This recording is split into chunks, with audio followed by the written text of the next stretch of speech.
Thank you, everyone, for joining us, and good afternoon. And I'm pleased to be joined today by our partners in City Council, representatives of Community Legal Services, Philadelphia, and other members of the community today to sign bills that will help protect homeowners all across the city who may be impacted by the recent tax assessments.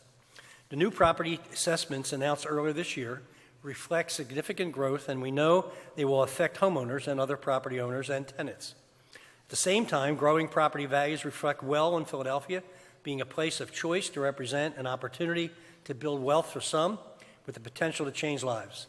They reflect significant economic growth across the city. We want all of our property owners to be able to get a fair evaluation so they can be the ones to benefit. As we navigate the impacts of increased real estate values, our administration pledged at the outset to work closely with City Council on tax relief and reforms. These bills, negotiated with our partners in City Council, will help deliver on that promise, providing substantial relief to homeowners that have been affected by the long-term boom in the real estate market. We've increased the Homestead Exemption from $45,000 to $80,000. The Homestead Exemption reduces the taxable portion of a property's assessed value. Most homeowners will save about $1,119 a year on their real estate tax bill starting in 2023, up from $629 this year.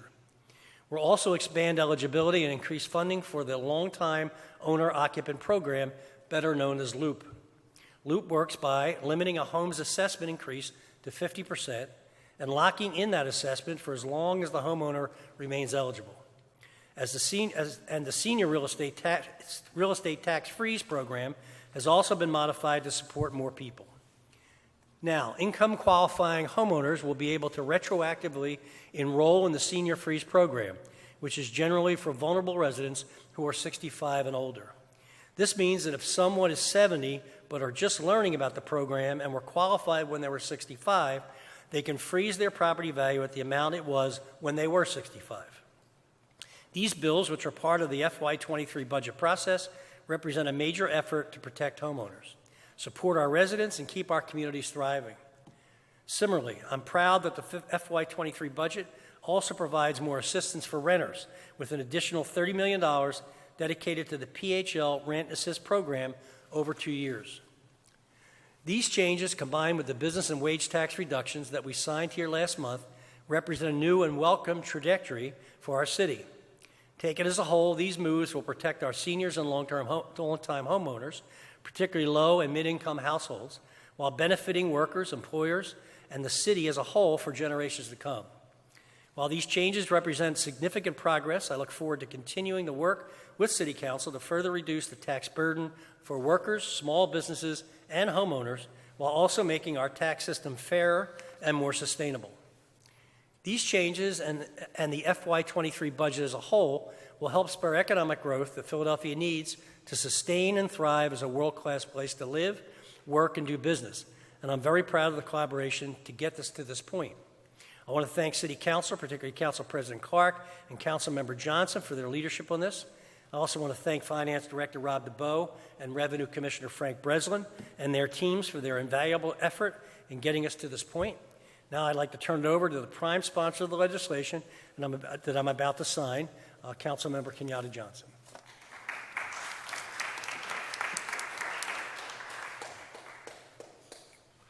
I want to first and foremost thank our mayor, and I want to also thank my colleagues for joining me here today. And when we received the information regarding the recent property assessment and a significant increase in taxes that were going to take place throughout the city of Philadelphia, my team and I decided to come up with an initiative called the Save Our Homes proposal. And that proposal primarily focused on making sure that we provide a level of tax relief for those individuals who will be significantly impacted as it relates to the significant increase in property taxes. And so I want to thank the mayor and I want to thank his team for working in partnership with us. But most importantly, it's about making sure that when individuals who have always lived inside their homes have the ability to stay inside their homes, regardless of the amount of money that it takes for them to pay for their property tax. And so I know for a fact, and growing up in Point Breeze, and as I've seen the significant changing of my neighborhood, because some individuals can't pay their taxes and they have to make a decision. Do I pay for my daycare provider services, or do I pay for my property taxes? Do I pay to get the roof fixed, or do I pay for my property taxes? And so these initiatives will allow individuals to not have to make that choice, but most importantly, allow them the ability to stay inside their homes. I want to also thank Monty from Community Legal Services. I'm going to ask everybody to give him a round of applause because CP, every time we call him to ask for a level of assistance regarding tax policy, Monty always steps up to the plate with Community Legal Services to provide their intellectual brain power to make sure those who are primarily impacted, particularly as it relates to the increase in their property tax, and we saw in this last assessment, particularly individuals from black and brown neighborhoods, but also I've been doing this work for a while, and for me, this issue is one that goes beyond just affecting black and brown neighborhoods because I represent 15 neighborhoods.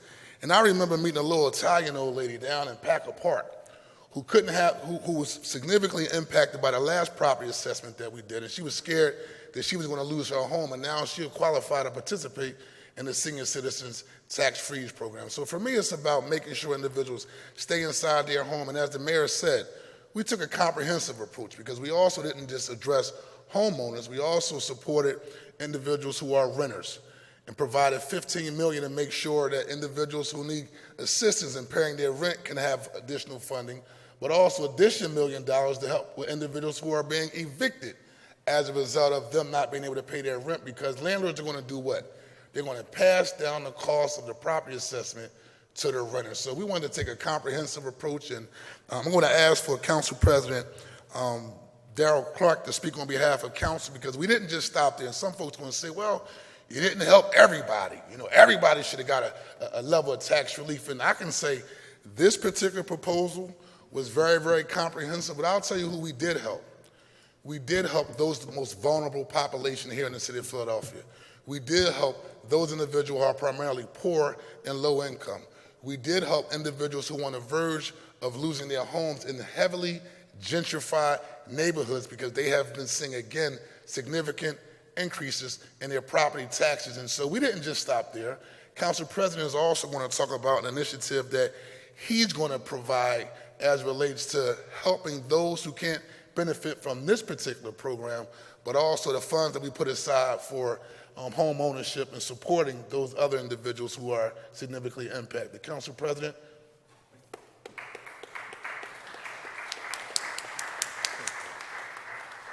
Thank you, Councilman. Thank you so much, and good afternoon. First, I want to say how much I appreciate having the opportunity to work with these great people. At the end of the day, the administration, the mayor, the council, our staffs, working together, folks from revenue, have pulled together what we believe to be an extremely significant comprehensive approach, as Councilman Johnson has said.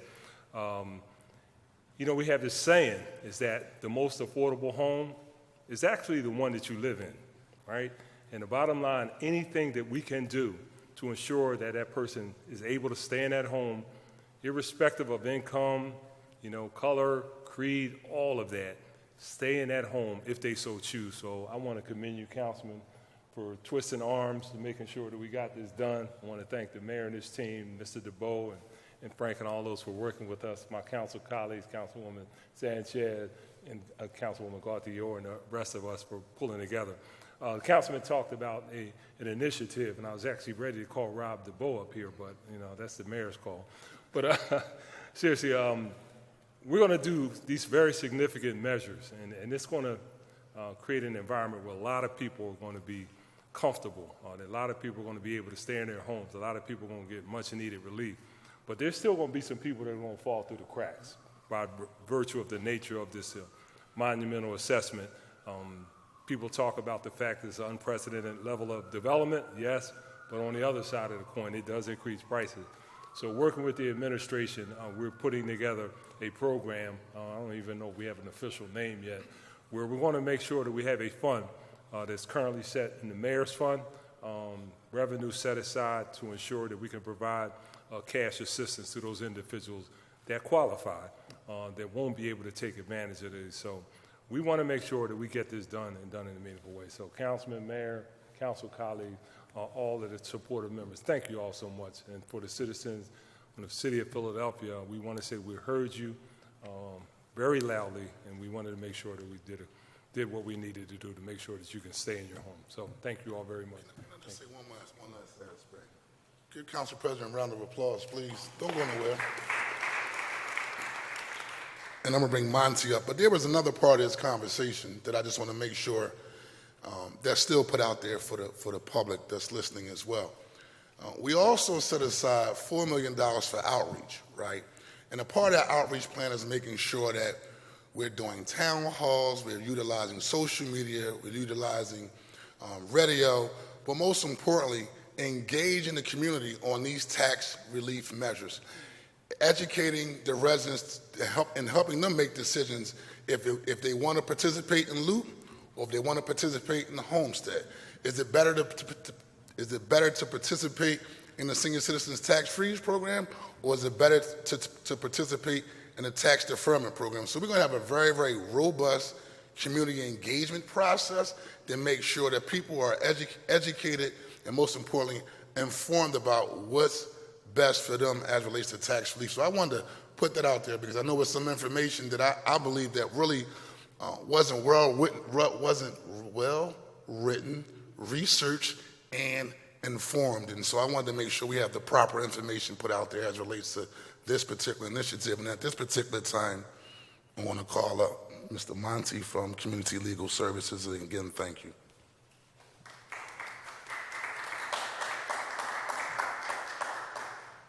Thank you, Councilman. Thank you, Council President. Mr. Mayor, my name is Monty Wilson. I'm a senior attorney at Community Legal Services, and you heard them speak earlier thanking me for my work. I actually want to take a second to not take all the credit. I've been doing this tax work for almost 15 years now at Community Legal Services, but I have a whole team that I work with, and I think they deserve to be recognized, particularly my other team members, Jonathan Skrow and Kate Dugan. We put together the proposals that we immediately sent out to City Council the day the assessments came out and said, hey, can we do some of this? And to their credit, and this has been true for over a decade, they returned our phone calls. And I want to thank you, all of city government, for being responsive to this kind of issue. Instead of just saying, we'll get back to you. As you can see, they were all over it. And I will tell you, at Community Legal Services, the day after the new assessments came out, we immediately just looked up our clients and were immediately desperately concerned for our clients. We're facing the reported average of 31% increase. Without even looking, I found one client of mine who's an 81-year-old African-American woman living in North Philadelphia who's looking at a 175% increase in her tax assessment this year. She can't afford that bill. I have another client in Southwest Philadelphia who's unemployed because of the pandemic, living on about $300 a month. He's looking at a 275% increase in his assessments this year. There's no way he can cover that bill. Without these programs, they would lose their homes. With these programs, they're going to be fine. That is the biggest difference in the world.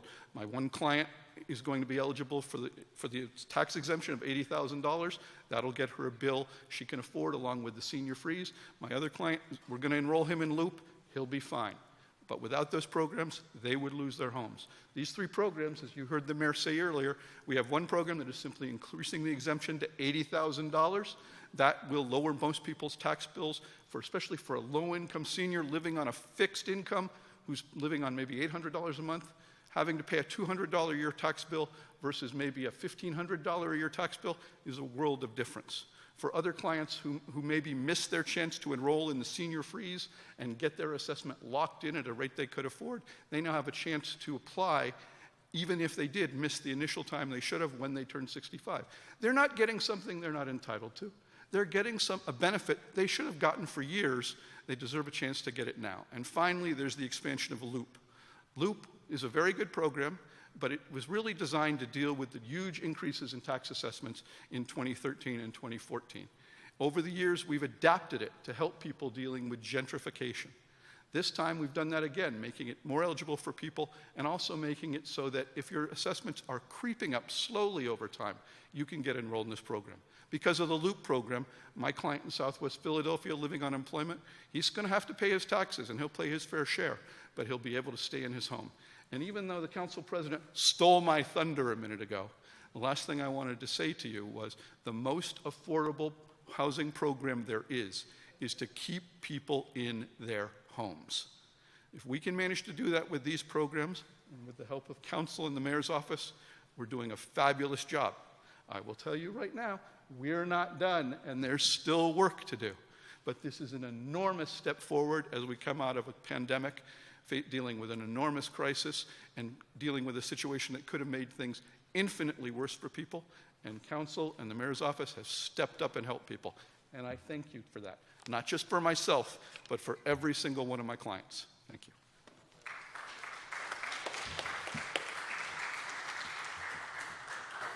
Any questions for the administration or for council members? Yep.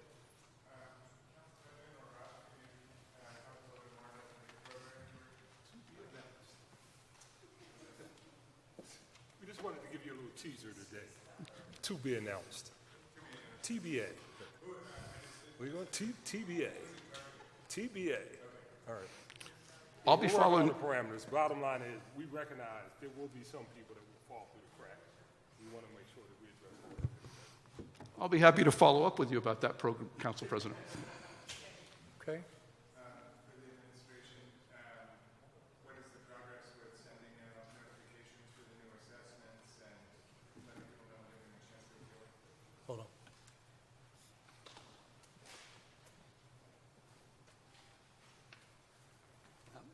So back during the budget process, the chief assessor testified that we'd get the assessment notices out by the beginning of September. We're working hard to beat that, so we think we'll beat that by a couple of weeks, a few weeks, and that's our goal. And those will have first-level review forms with them that people can send in to go through the informal process and then decide whether they want to appeal formally.